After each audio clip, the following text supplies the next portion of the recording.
नमस्कार, आप सुन रहे हैं गो गोरखपुर रेडियो।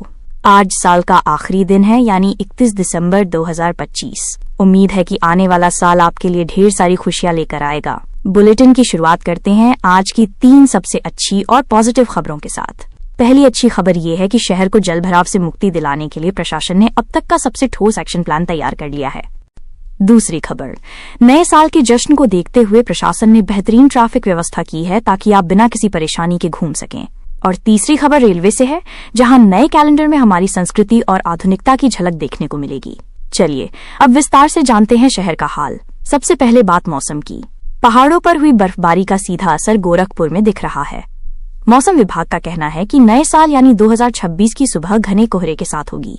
मंगलवार को शहर का अधिकतम तापमान 15.4 डिग्री सेल्सियस और न्यूनतम 9 डिग्री सेल्सियस दर्ज किया गया। मौसम की मार के बाद अब बात शहर की सुविधाओं की। गोरखपुर के लोगों के लिए राहत की खबर है। मंडलायुक्त अनिल ढींगरा ने अगले मानसून में शहर को डूबने से बचाने के लिए कमर कस ली है। उन्होंने अधिकारियों के साथ बैठक कर निर्देश दिया है कि जलभराव वाले इलाकों की लिस्ट बनाकर वहां तुरंत काम शुरू किया जाए। अब शहर के नए नालों को स्मार्ट सिटी प्रोजेक्ट से जोड़ा जाएगा। इसका फायदा ये होगा कि नालों की सफाई और उनसे अतिक्रमण हटाने का काम आसान हो जाएगा। इसके लिए जल निगम और सिंचाई विभाग मिलकर काम करेंगे। प्रशासन सिर्फ योजना ही नहीं बना रहा बल्कि अवैध निर्माण पर सख्त कार्रवाई भी कर रहा है। गोरखपुर विकास प्राधिकरण यानी जीडीए ने कल बड़ी कार्रवाई की है। जीडीए के उपाध्यक्ष आनंद वर्धन के आदेश पर रामगढ़ताल इलाके के बुद्ध विहार पाटे में एक अवैध बैंक्वेट हॉल को सील कर दिया गया। ये हॉल बिना नक्शा पास कराए बनाया जा रहा था। इसके अलावा गायघाट इलाके में करीब 2 एकड़ जमीन पर की जा रही अवैध प्लॉटिंग पर जीडीए ने बुलडोजर चला दिया। विकास के काम जरूरी हैं, लेकिन कभी कभी इनसे थोड़ी परेशानी भी होती है। कल शाम कुछ ऐसा ही हुआ। खजांची चौराहा फ्लाईओवर के पास कल शाम को जबरदस्त जाम लग गया। हुआ ये कि सर्विस रोड पर मिट्टी पड़ी थी और पानी के छिड़काव से वहां दलदल बन गया। इसी दलदल में एक ट्रक फंस गया। इसके बाद वहां करीब 2.5 घंटे तक गाड़ियां रेंगती रहीं। हालांकि बाद में ट्रैफिक पुलिस ने मोर्चा संभाला और गाड़ियों को राप्ती नगर और मेडिकल कॉलेज की तरफ डाइवर्ट करके जाम खुलवाया। जाम से याद आया, आज 31 दिसंबर है और कल नया साल है। भीड़भाड़ से बचने के लिए पुलिस ने ट्रैफिक के खास इंतजाम किए हैं। अगर आप कल यानी 1 जनवरी को गोरखनाथ मंदिर या नौका विहार जाने का प्लान बना रहे हैं तो ये खबर आपके काम की है। कल सुबह 8 बजे से रात 11 बजे तक रूट डाइवर्जन लागू रहेगा। गोरखनाथ मंदिर जाने वाली बसें और कमर्शियल गाड़ियां अब मोहद्दीपुर और खजांची चौराहा होकर जाएंगी। वहीं नौका विहार जाने वाले ऑटो को देवरिया बाईपास की तरफ भेजा जाएगा। सुविधा के लिए नथमलपुर बागीचा और चंपा देवी पार्क समेत कई जगहों पर पार्किंग की व्यवस्था की गई है।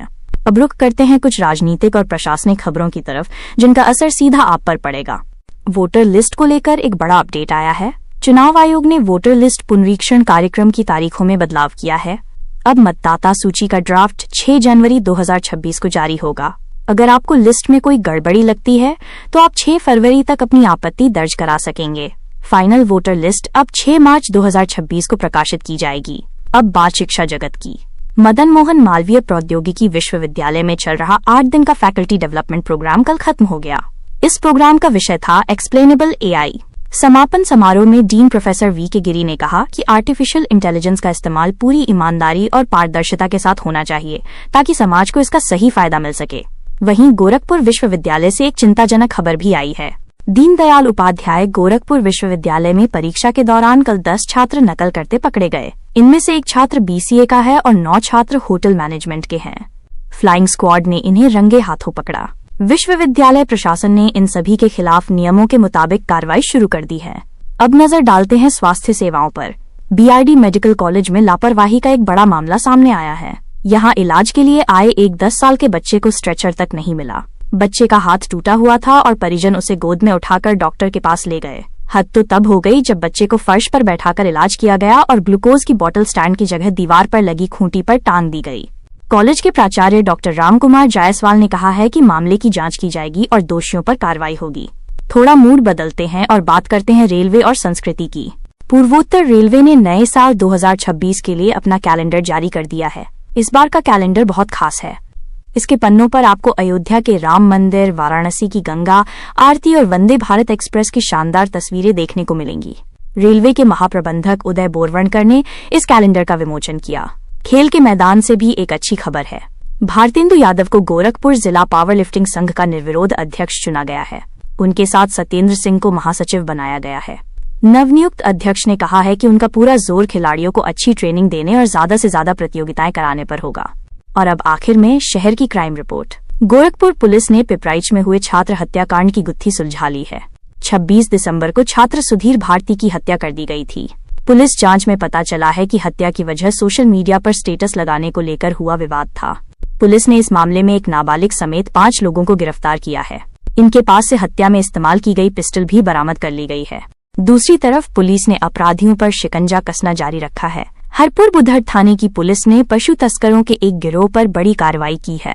पुलिस ने गैंग लीडर हनीफ और उसके 3 साथियों पर गैंगस्टर एक्ट लगा दिया है। ये गिरोह लंबे समय से पशु तस्करी में शामिल था। पुलिस का मानना है कि इस सख्त कार्रवाई से इलाके में अपराध कम होगा। और अंत में सावधान करने वाली एक खबर, ऑनलाइन ठगी के मामले लगातार बढ़ रहे हैं। कैंपियरगंज के एक किसान जितेंद्र कुमार फेसबुक के जरिए भैंस खरीदने के चक्कर में ठगी का शिकार हो गए। उन्होंने एक विज्ञापन देखा और दिए गए नंबर पर संपर्क किया। ठगों ने अलग अलग बहाने बनाकर उनसे 71,000 रुपए ट्रांसफर करवा लिए। जब ठगों ने और पैसे मांगे तब किसान को शक हुआ। पुलिस मामले की जांच कर रही है। आप भी सतर्क रहें, ऑनलाइन लेन देन सोच समझ कर करें। तो ये थी गोरखपुर और आसपास की आज की प्रमुख खबरें। हम कामना करते हैं कि आपका दिन शुभ हो और आप सुरक्षित रहें। खबरों के हर अपडेट के लिए जुड़े रहिए हमारे साथ। अब मुझे दीजिए इजाजत। नमस्कार।